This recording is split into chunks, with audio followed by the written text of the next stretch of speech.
Hey everybody, Captain Algebra here. Happy New Year to everybody. It is officially 2025, which means it's time for our 2024 Game of the Year community picks. So last year I started this tradition where I asked members of the YouTube gaming community to pick their Game of the Year for 2024. This can be any game that they beat for the first time in the year, or it can be a game they've beaten before if there's a special story behind it. So without further ado, let's have Bargain Bin Hobo get us started. Bargain Bin Hobo here, and my game of the year for 2024 is Singularity. You know, it was a lot harder to pick a game this year than it was last year. Because last year, for one thing, it was a WarioWare game that came out that year, and that's my favorite franchise, so it was an easy pick. But also, this year I played so many more games than last year that it was really hard to narrow it down. It ultimately came down to 2, and Singularity was the winner. Singularity is basically Bioshock's Soviet cousin, but instead of plasmids, you get time powers. So if the spinning blade is too fast, pause time, walk through it. You know, all that fun stuff. And not to mention the fun guns you get.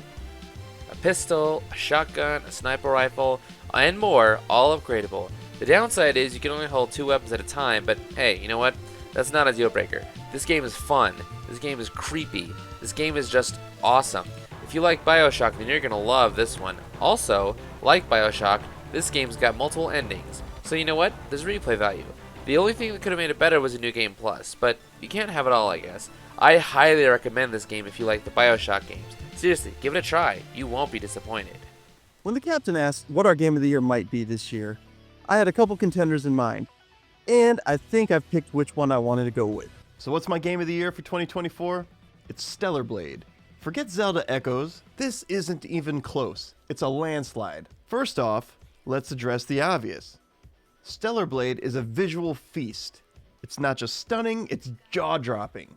From the cyberpunk environments to the ridiculously well-designed protagonist Eve, every inch of this game is crafted to demand your attention. Plus, jiggle physics. Yeah, I said it. The devs knew what they were doing, and guess what? It worked. If you're gonna spend 100 plus hours looking at Eve's back, they're gonna make sure you enjoy it. The story? It's chaotic, it's nonsensical. It barely tries to explain itself. But does that matter? No. The game isn't about spoon-feeding you some narrative. It's about tasks that are so addictive that you lose days of your life. I'm talking full-on obsession. Every task, every side mission, every corner of the map. I didn't just 100% this game, I devoured it. So compare this to Zelda Echoes?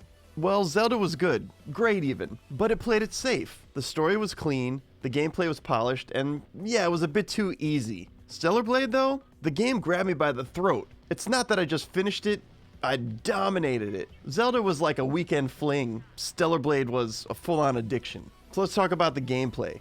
Fast-paced, Souls-like, and endlessly satisfying. It's part Metroidvania, part open world exploration, and the combat feels more rewarding the deeper you dive in. Plus the bosses are massive, they're brutal and unforgiving, and yeah, I died a lot. But when you figure it out, that moment, it's a chef's kiss perfection.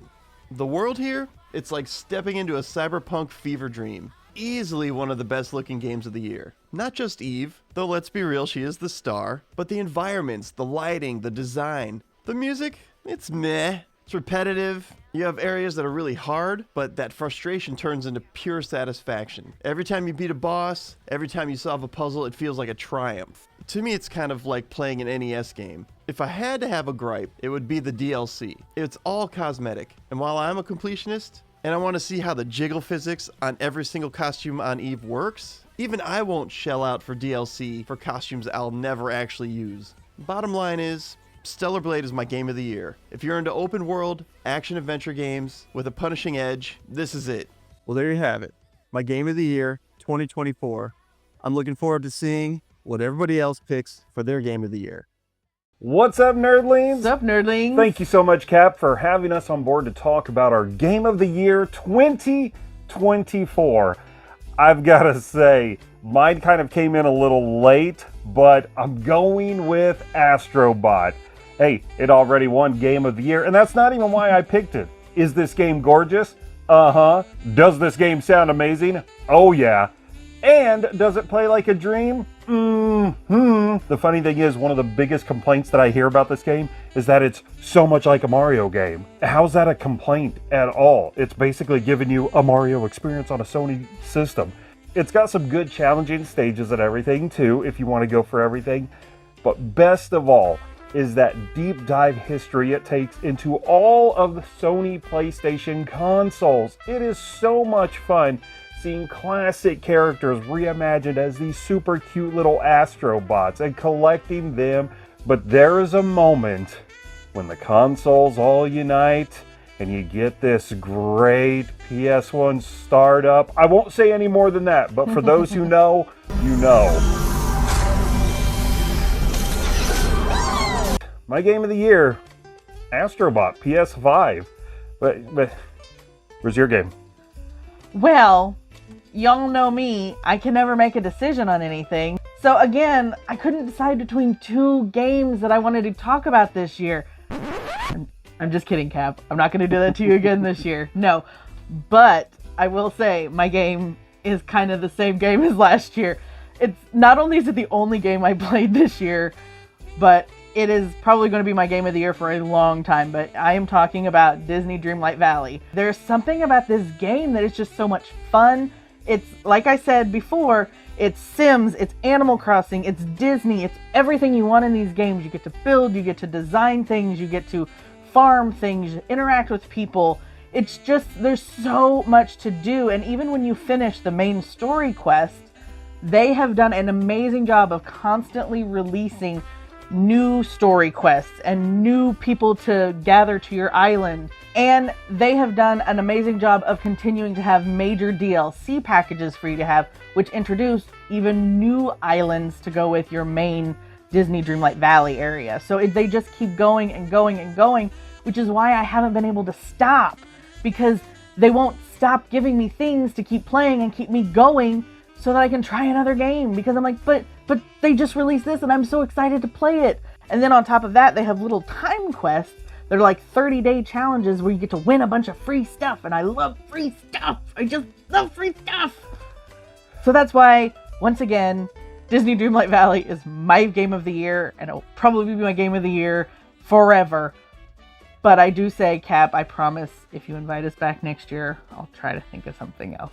You know, we're in quite a predicament here. You've got a game that's never going to end because it's Disney properties, which can go on forever. And me, I've got a game that I went through so fast that it's like I already want a sequel or DLC or something. Give me more, please. I do remember when you played the pack-in from the PS5, you actually said, I want this as a real game. And Sony actually listened. They listened. Thank you, Sony. Appreciate it. Hey, call me. We'll do lunch sometime. And Cap, we'll do lunch with you sometime. Thanks again for having us on board. Let's hear some other Game of the Years. Bye, nerdlings. What's up, YouTube? Drinking Games with Josh here. My Game of the Year was undoubtedly Prey on the PS4. This one was developed by Arcane Studios and published by Bethesda Softworks. It came out in 2017. In this one, you are Alex Yu. You are the lead scientist aboard the Talos 1 space station in orbit around Earth. Your corporation is working on some brand new tech that could save humanity if done correctly. The twist to the tech is it's based off of some alien DNA, some alien life forms that were discovered. This game has a lot to discover within it. When you first start into the game, I won't give the plot twist away, but you kind of don't really know anything that's going on. So as you work your way around this derelict space station, it is abandoned and full of these Typhon alien organisms that are trying to kill you, by the way. You will uncover the whole story of the space station and how humanity came in contact with this alien species and what is going on and what you have to do. You're going to have to make some tough decisions. Basically, this is a first-person shooter with sci-fi and RPG elements and some horror elements sprinkled within it as well. There's a few spots where I jumped out of my skin for sure. What I mean by RPG elements is you kind of upgrade your character, and the tech that you're working with, you can either go like all human build, where you're like upgrading your human abilities, like your endurance and your weapon skills and things of that nature, or you can go with an alien build, where you can get these really cool alien powers like telekinesis and like psychic blasts and stuff like that, or you can do kind of a hybrid build between them. But it's a really neat game. It's got some value because you could do just straight one build, the other build, a hybrid build, whatever you want to do with it. There's plenty to explore. It will take you a little bit of time to go through the space station. It really reminded me a lot of a game like BioShock because you're kind of discovering a lot as you go along. You really don't know anything. You kind of wake up into this game with not knowing what is going on at all. But I don't want to give any of it away from you. I recommend you guys check this game out for sure. It is definitely a bit of a hidden gem of the last like 10 years in games that have come out for the PS4 generation of games. Appreciate the hell out of you, Cap, for having us on. Video Game of the Year 2024. I think your stipulations is it just has to be a game you played or meant something to you in 2024. Yes. But it didn't have to be released in 2024 But hold on, Charlie. I mean, Captain Charlie. Yeah. Both of our picks were released in 2024. Yes. So before I say my pick, I do want to do an honorable mention real quick. It's a super old game, and that's Scud the Disposable Assassin. It's an amazing B-grade style game, and that game almost was my game of 2024. Amazing? I don't know. Yeah, but it's right up my alley. Yeah, it is. It's right down the canal. Yeah, it's a janky platformer that has like-end capabilities. We own the comic books. It's great. Yeah. But my game of the year, it actually came out in 2024 this year. It has to be Iron Meat. Damn, by that's awesome. By Retroware, a run and gun co-op amazingness, retro-inspired modern game. This game is phenomenal, and then the story around it. We beat it on a 24-hour live stream, which was absolutely incredible. That's how we started the 24-hour live stream. Yeah. And then on top of that, one of the developers was in the chat for like 4 hours while we were playing the game. We discovered a bug. He witnessed the bug. It was fun, and the game is amazing. It controls great. The music's amazing. It is such a fun game, and like an amazing ode to Contra for sure. Imagine if that was like a Konami game. We'd be like, oh my god. Yeah. But I think Iron Meat just needs all the support, and Retroware, they just put out amazing freaking games. So that's my pick of the year. Yeah, mine. I'm gonna go modern, which is kind of crazy, but I'm gonna go PlayStation 5, which is even crazier. And if you guys have been following our channel for any amount of time, probably my least favorite style of video game is 3D platformers. Yet my game of the year is Astro Bot on PlayStation 5. I think they executed everything perfectly. I think it's a nostalgia trip that's not only takes you through PlayStation's history and the nostalgia involved if you were a PlayStation fan your whole life like I have been. But there are so many elements of other platformers. You know, I think of Flood from Mario Sunshine, and that's in this game, and in some form or fashion. It's not called Flood. But what I'm saying is every 3D platformer that did something right finds itself in some weird way in this game. And it's so weird. Again, not one of my favorite genres, but man, if you could just like perfect the genre, I feel like it did it, and I have to give it its due. And it's the first game that came out on the console that made me feel like it's worth owning a PS5. That's insane, dude. Astro Bot, it's such a fun game. We're going for 100% on it. Yeah. It's such a beautiful game, too. Like, when you get on, and what's fun about it is, like, it's not like a super hard game, but it's just a joy to play. Yeah. Like, you just have fun, and it's just like you can take turns, pass the controller. It's a great family game. It's a great game for everybody. And it is wild to say that it's worth buying a brand new console for, but I think it is. It's like, a system seller. It's so good. And I think it may be, you know, Sony just kind of needed something in this generation. This could be kind of just a new mascot for them or something like that. They needed something, but man, we played a lot of games this year. We played a lot of retro, a lot of new stuff, a lot of great games, but those are our picks for 2024. Hey, this is the Great White North speaking. This is a video for Captain Algebra talking about the game of the year. My pick is Final Fantasy VII Rebirth. Love this game. It's such an amazing experience. Over 100 hours plus experience to be exact. It wasn't a surprise to me that this would be the game of the year. There was another one that I almost picked just because that was a surprise of the game of the year for me, was Silent Hill 2. But this obviously edges it out. This expanded so much on what Final Fantasy VII was about. This is the second part of that game. The characters are much more fleshed out. The music was phenomenal. The combat system is a lot more action-oriented, I guess you can say, so it's a little different than the original. But it's just expanded everything and more to what I wanted to play. I just loved it. My favorite character happens to be Yuffie Kisaragi from it. It was an improvement from the original. She was a side character, and they just made her so much better in this. The story is still very close to the original, but with some changes, or at least keeps you guessing and whatnot. But highly recommend this game. It was such an amazing experience, and definitely check it out if you haven't already. And if you haven't played the first one, Final Fantasy Remake, go play that first before you get into this one. But thank you for inviting people to the Game of the Year, Captain Algebra, and thank you for having me. Picking a game of the year was tough this time around. I played a lot of really good games, but ultimately Batman on the NES took the cake. I had a lot of fun with this game. It controls really good, the music is phenomenal, it's made by Sunsoft, so of course it's going to be good. The graphics are really good. But what made this stand out over the rest was just pushing myself to get through this game.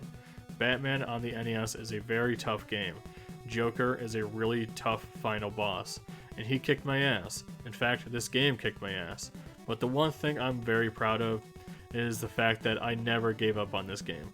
I wanted to beat this game, and I died over and over again, but the minute I took down Joker and beat the game, I was really happy. And I know that there will be some people that say it's really cheesy to say that beating a video game made you feel really proud, but this was not an easy game. This took quite a while to get through, but knowing that I can beat this game, the sky is the limit for some of the NES hard games.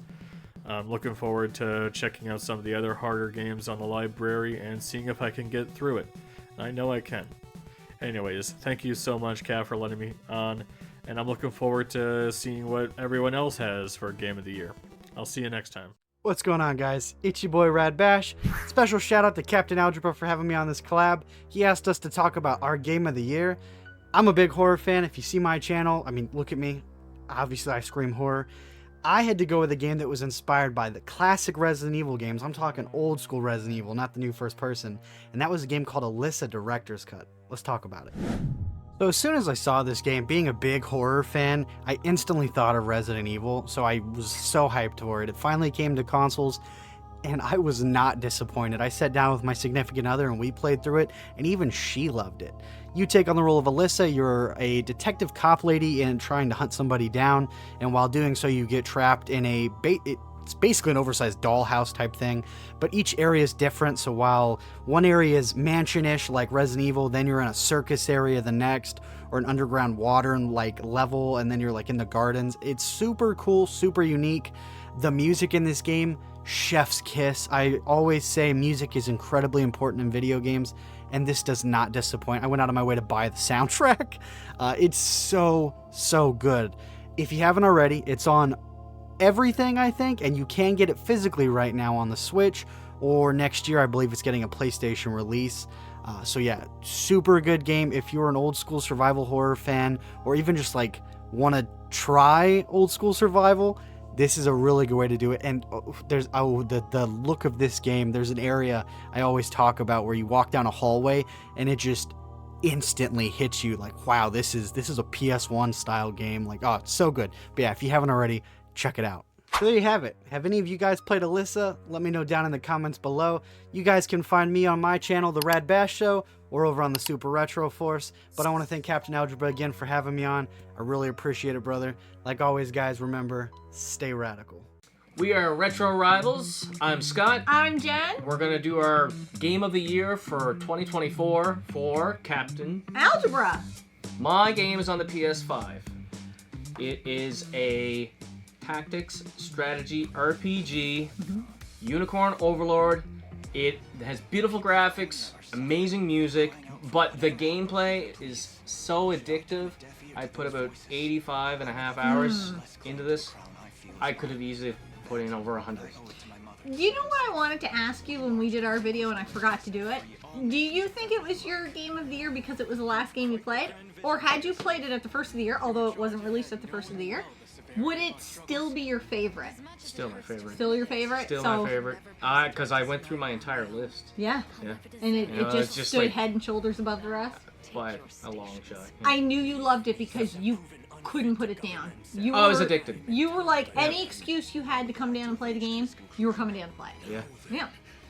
All right, my game of the year would probably surprise some people.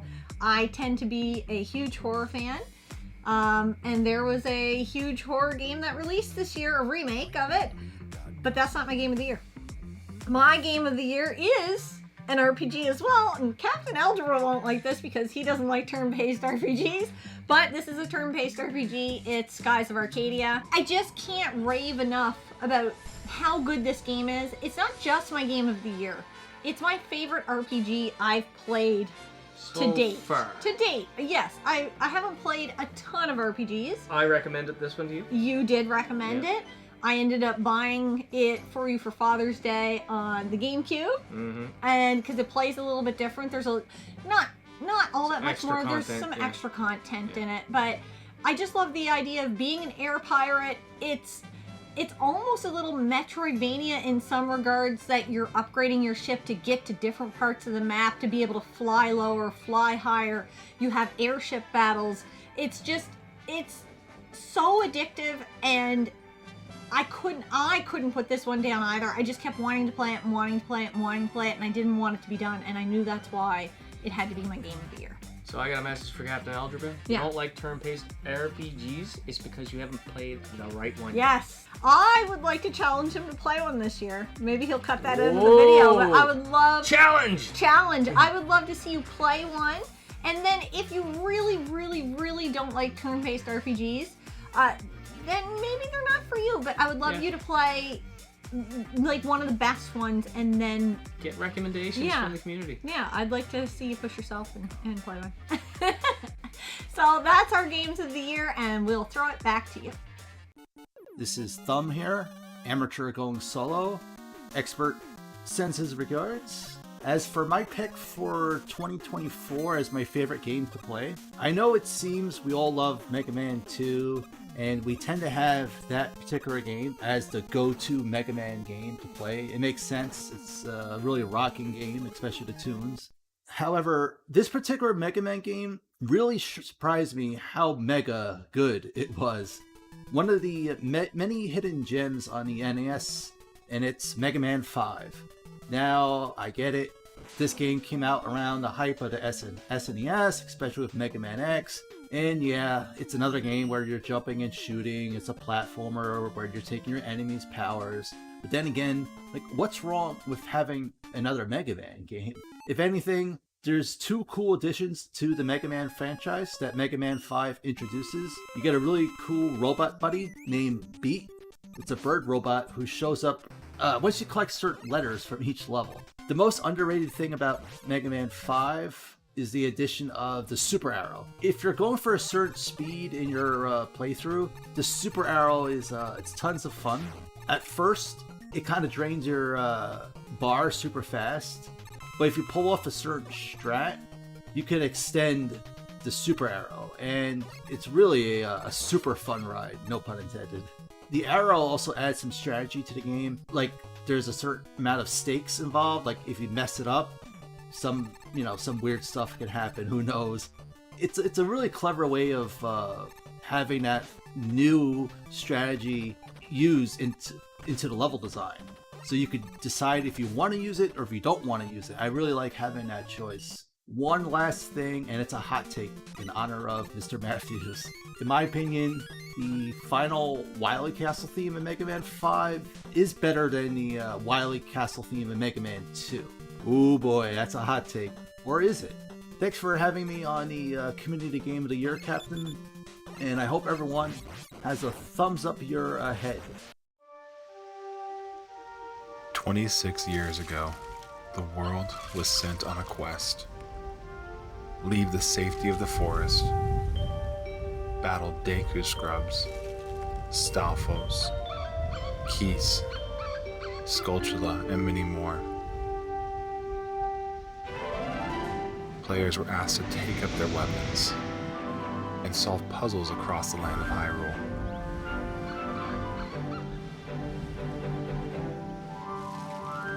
They met grand characters,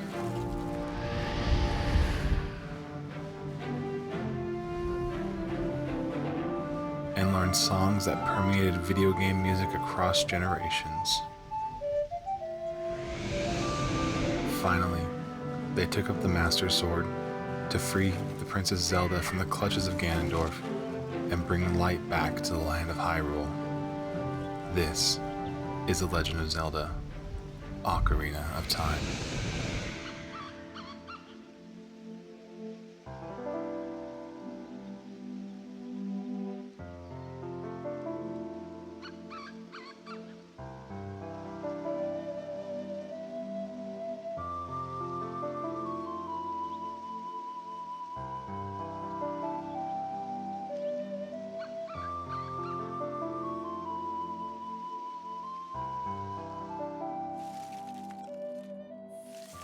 Hey guys, there's not much more I can say about Ocarina of Time. You know it's a fantastic game.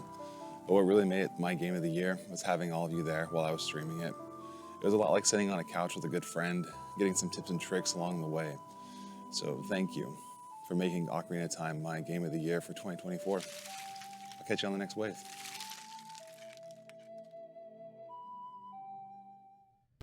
Thanks, everybody. So many great picks. And Jen, you know what? I'll take your challenge. Last year, Gaming Off the Grid challenged me to play Jackal and do a co-op no-death run, and I did it. This year, Jen and Scott challenged me to play an RPG. So I'm going to ask the community in the comments below, let me know which RPG should I play this year. Now, I have played Super Mario RPG. I do like that one because it's pretty basic. I've also played Final Fantasy Mystic Quest. Other than that, I played a lot of action RPGs, not a lot of turn-based, so give me something that's beginner friendly, you know, that may make me like the genre. That was for you, Dennis. I know you like the word genre. All right, and to my game of the year. Now, once again, I did beat over 100 games in the year. There were a lot of great games. There were a lot of bad games. But in the end, this was not a tough choice. I had to go with Jackal on the NES, because this year, because Gaming Off the Grid challenged Megan Dan and I to do this, we did the co-op no death run of this game. Jackal on its own is a fantastic game. For some reason, nobody ever talks about it. It is a cheap game still, and it's just fantastic. You go around in a Jeep shooting machine guns or missiles at enemies, and you try to make it through, I believe, is it 6 stages? It's 5 or 6. It's relatively a short game, and as you save your friends who have been captured and then get them to escape on a helicopter, you can increase your missile weapon to at one point where it explodes in multiple directions. It's very helpful. If you've got that weapon, you can pretty much dominate. But there are tough parts, and let me tell you, Mega Dan and I did not expect it to take us 8 hours. So he came over one night and we streamed it, and you know we thought it'd get it done in a couple hours. We streamed for 6 hours and didn't get it done. It's pretty disappointing. We were both pissed off. Mega Dan and I talked next day. We're like, let's get this done. Got it done in only 2 hours at that point. You would think that I died a whole lot more than Mega Dan, but I think the final numbers were I only died a handful of times more than him.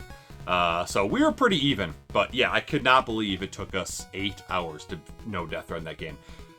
It's so much fun, and to be able to beat it no death run with one of my good friends, that makes it all the sweeter. That's why it had to be my game of the year for 2024. So thanks for watching, everybody. If you were not able to get a clip in and you wanted to, or you just didn't get a chance to make a video, let me know in the comments below what your game of the year was for 2024. And hey, there's always next year. You know, once 2026 rolls around, the end of 2025, we will do another one of these. So thank you again to everyone who participated, who threw in a clip. I really appreciate it. That's what I love about YouTube, is just the community. And to see so many people want to join in on this collaboration and see so many good games picked, it was really cool. So thank you again, everybody. Couldn't do this without you. Till next time, this is Captain Algebra, signing off.